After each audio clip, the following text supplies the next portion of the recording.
A West Mercia police constable, whose identity appears to be being withheld, faced a misconduct hearing yesterday on Monday where they admitted gross misconduct.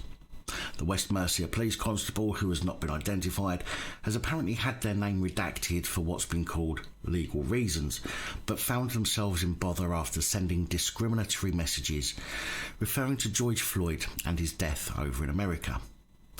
It said that he had also sent other messages with racial undertones to a colleague.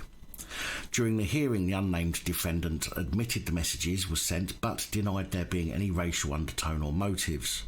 The messages are said to have been sent on WhatsApp in a conversation with another police officer, who has been identified in the hearing as Officer Z, as this constable also has an anonymity order preventing them from being identified.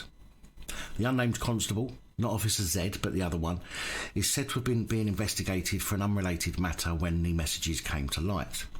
It was heard at the misconduct hearing that the offending constable was passed up at a promotion board, whilst a black colleague was successful.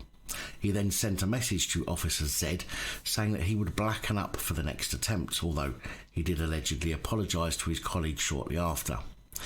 However, a TikTok video was then sent by the offending constable to Officer Z, which allegedly had racial undertones, although I don't have that video to share, and a further image was sent referencing the death of George Floyd with laughing emojis. Officer Z is also said to have said something nasty about a colleague. In fact, he said, or they said, if I had the opportunity, I would burn her alive. In response, the officer facing the allegations said he would carry out the sex attack on her as she burned. But there doesn't seem to be any information on any action taken against Officer Z for what they said. I mean, that is a breach of professional behaviour. Perhaps Officer Z is black and maybe that was the one that was promoted, so if he is, then there'd be no surprise that the police haven't made much of a fuss over the inappropriate nature of the comment. I mean, it wouldn't do their diversity quotas any good now, would it?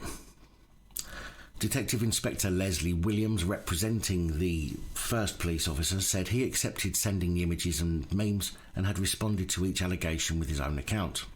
He accepted that he failed to act in a professional manner, but was not motivated by race and did not have any content on his work mobile phone. He accepts the comments made were not acceptable. He should have dealt with the matters differently.